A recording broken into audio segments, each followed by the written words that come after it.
बिस्मिल्लाहिर्रहमानिर्रहीम, अस्सलाम वालेकुम। फैसले की घड़ियां आ चुकी हैं। इजराइल ऑपरेशन के लिए तैयार है, लेकिन इस वक्त इजराइल के लिए सबसे बड़ा चैलेंज ये है कि उसको अपने पायलट्स, अपने जहाज जिंदा वापस लेकर आने हैं, जिसके चांसेस बिल्कुल इसी तरह हैं जैसा 50-50 चांसेस हैं।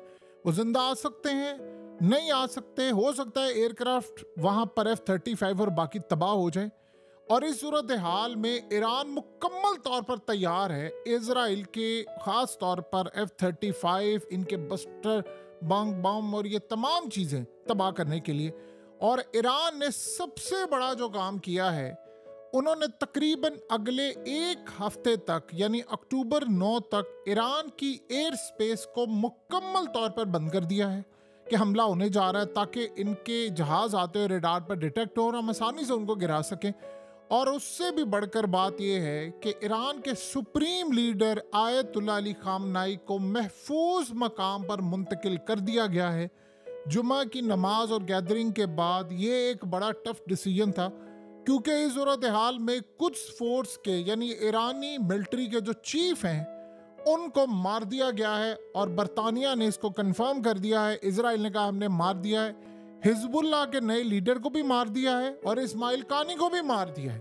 और अब सूरत हाल ये है कि ये जंग नहीं, ये आलमी जंग का बटन दबने वाला है। लेकिन सबसे पहले ये बात समझ लें, ये ऑपरेशन इजराइल के लिए इस वक्त तारीख का सबसे मुश्किल तरीन ऑपरेशन होने वाला है, जहां पर उनको F-15 से लेकर F-35 और कई 100 तैयारे इस्तेमाल करने पड़ेंगे। और उनको ऑलरेडी एडवांस में बताना पड़ेगा, खास तौर पर दीगर कंट्रीज को, कि भाई हम आपकी एयर स्पेस इस्तेमाल करेंगे, क्योंकि ईरान में बगैर एयर स्पेस के आप नहीं घुस सकते, किसी से रीफ्यूलिंग करना। और ये इतना कॉम्प्लेक्स है, इतना कॉम्प्लेक्स है कि अगर एक छोटी सी गलती हुई तो इजराइल के कई पायलट्स ईरान के हाथ में लग जाएंगे, हो सकता है मारे भी जाएं। और ये भी पॉसिबिलिटी है कि ईरान उनको कैप्चर कर ले या इस सूरत हाल में तबाही हो जाए। ये क्या मामला है जरा आप समझ लें। देखिए, इस ऑपरेशन के लिए इसराइल की एयरफोर्स लॉन्ग रेंज मिशन के लिए कई साल की तैयारी कर रही थी, और उनको पता है कि टेक्निकली ऑपरेशन बहुत मुश्किल है। ये वो माजी का सीन नहीं है जहां पर आप जाते थे F-35, आपने एक आधा नेटन्स या शिराज या दीगर जगहों पर जाकर आपने हमला किया। इस वक्त ईरान की जो न्यूक्लियर फैसिलिटीज की साइट्स हैं, वो तकरीबन उन्होंने जो डिक्लेयर की हैं वो 22 हैं। अब ये नहीं पता कि 22 हैं, 50 हैं, कितनी है, क्योंकि उन्होंने दुनिया को नहीं बताया। अब आपको ये सारी की सारी जो साइट्स है, अगर आपको उनका पूरे का पूरा न्यूक्लियर प्रोग्राम तबाह करना है, जो कि अंडरग्राउंड है और तकरीबन 350 फीट गहरा है, तो आपको सबसे बढ़कर ईरान की तमाम फैसिलिटीज तबाह करनी है, उनकी टेक्नोलॉजीज, मटेरियल, साइट्स, ये सब कुछ तबाह करना है, जो कि आसान काम नहीं है। अब इस सूरत हाल के अंदर सबसे बढ़कर बात यह है कि इस वक्त ईरान के खिलाफ इकदामात के लिए रास्ते तो जाते हैं, वो तुर्की से होकर जाता है, जॉर्डन से जाता है, इराक से जाता है, और सबसे बढ़कर जो आसान रास्ता है वो है आज़रबाईजान से। ईरान ने आज़रबाईजान को कह दिया है कि अगर आपकी एयर स्पेस इजराइल के लिए इस्तेमाल हुई तो हम आपके मुल्क को सफासी से मिटा देंगे, क्योंकि इस ऑपरेशन में इतने तकरीबन आप ये समझ लें कि 1500 किलोमीटर की रेंज का ये ऑपरेशन होगा। इसमें इजराइल के F-35 के बगैर ये काम नहीं हो सकता। F-15 जाएंगे, ये बंकर बस्टर बम मारेंगे, इनकी फ्यूल की रिक्वायरमेंट है, रीफ्यूलिंग भी इनको करना है। और रीफ्यूलिंग के लिए सबसे पहले आपको किसी कंट्री या दीगर जगहों से मदद फराम होगी। होता यह है कि जब आप किसी मुल्क की एयर स्पेस से जाते हैं तो आपको एडवांस में उनको बताना पड़ता है कि भाई हम ऑपरेशन करने के लिए जा रहे हैं। तो जब आप ये बताते हैं तो क्लियर हो जाता है कि यहाँ से आपने जाना है। तो आप अगर इस सूरत हाल में आज़रबाईजान ये काम करता है, क्योंकि अगर आप नहीं करेंगे तो उनकी फ़िज़ा में कोई ऑब्जेक्ट आएगा तो वो तो उसको गिरा देंगे कि भाई हमारा रेड जोन है, और बगैर चीज़ क्या है, क्योंकि वो वार्निंग दिए बगैर गिरा देंगे। सो इस वक्त उन्होंने बड़ा क्लियरली ईरान ने कह दिया आज़रबाईजान को कि अगर आपने किसी भी वजह से हमारे खिलाफ एयर स्पेस दी तो फिर आप इस मैप के ऊपर रहेंगे नहीं। आपको पता है कि इसराइल की सबसे ज्यादा मसला ये नहीं है कि टारगेट पर रीच करना है, टारगेट पर जाना है, तबाह करना है और रिटर्न करना है, यानी एग्जिट भी करना है ईरान से, चाहे सेम रूट हो या डिफरेंट रूट हो। ये एक इम्पॉसिबल सी सूरत हाल होती है कि ये आसानी के साथ ये काम नहीं होने वाला।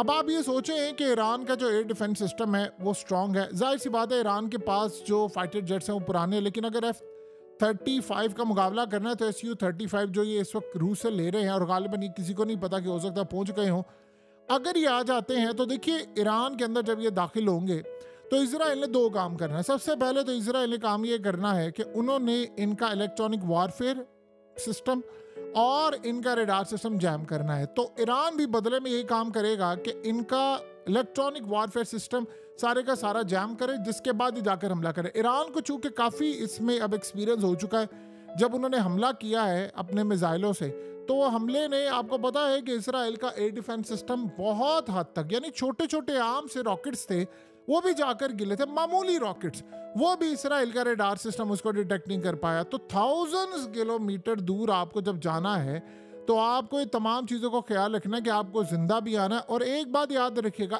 एक छोटी सी गलती हुई इसराइल के इस ऑपरेशन के अंदर, एक गलती, तो उनके तैयारे भी गए, उनका पायलट भी उनके हाथ में आ जाएगा। और अगर ये मिशन फेल हो गया तो आप ये समझ लें कि इसराइल इतनी तारीख की बदतरीन सतह पर पहुंच जाएगा।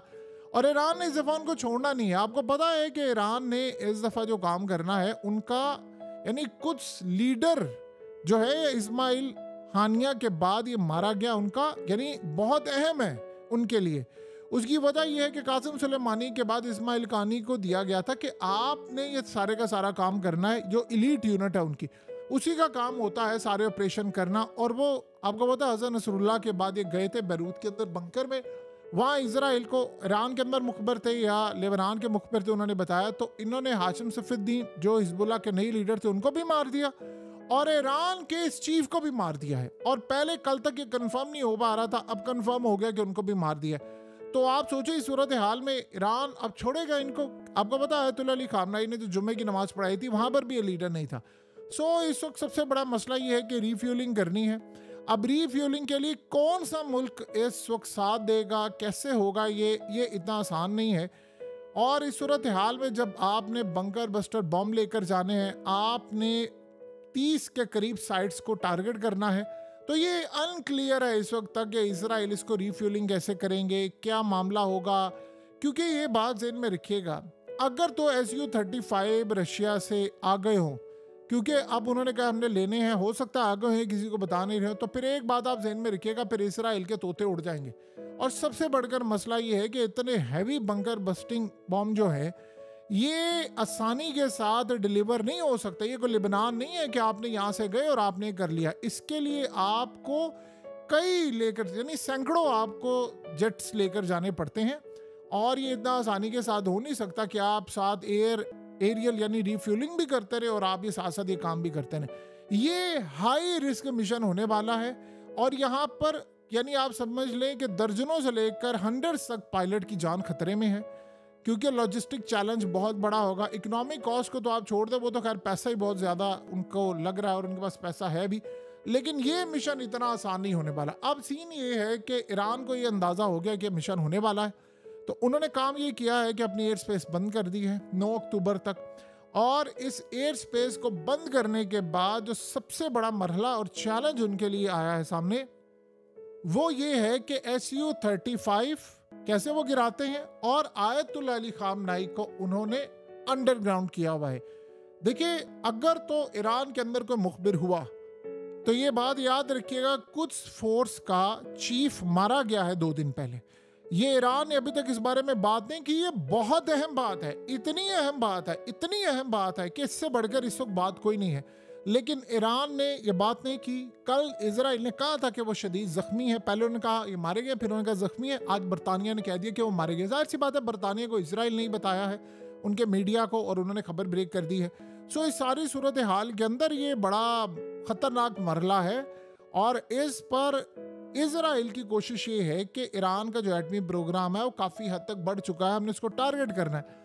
वो प्लान असल में ये कर रहे हैं कि अगर ये हमारा मिशन नाकाम हो गया तो हमें नुकसान तो उठाना पड़ेगा, और इवन कि अगर कामयाब हुआ या पार्शली कामयाब हुआ, यानी समझिए 25% या 50% कामयाब हुआ, तो फिर ईरान ने हमारा एटमी प्रोग्राम और बहुत सारी चीज़ें तबाह कर देनी। ईरान के अंडरग्राउंड बंकर्स जो हैं, देखिए लेबनान की सूरत हाल बिल्कुल डिफरेंट है। चाइना और रूस इनको बचाना चाह रहे हैं ईरान को, वहाँ उनका मामला बड़ा डिफरेंट था।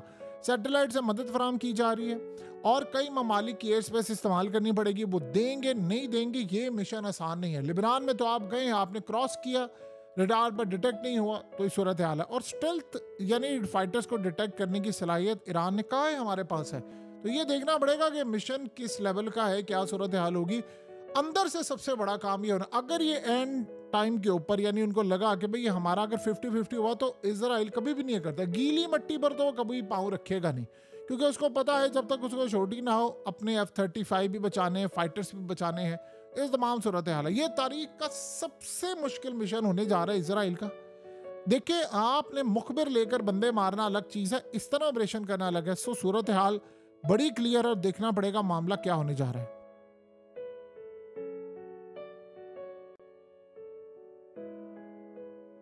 हकीकत टीवी को सब्सक्राइब करना मत भूलें, वीडियो को लाइक करें, शेयर करें और कमेंट सेक्शन में अपनी राय का इजहार ज़रूर करें।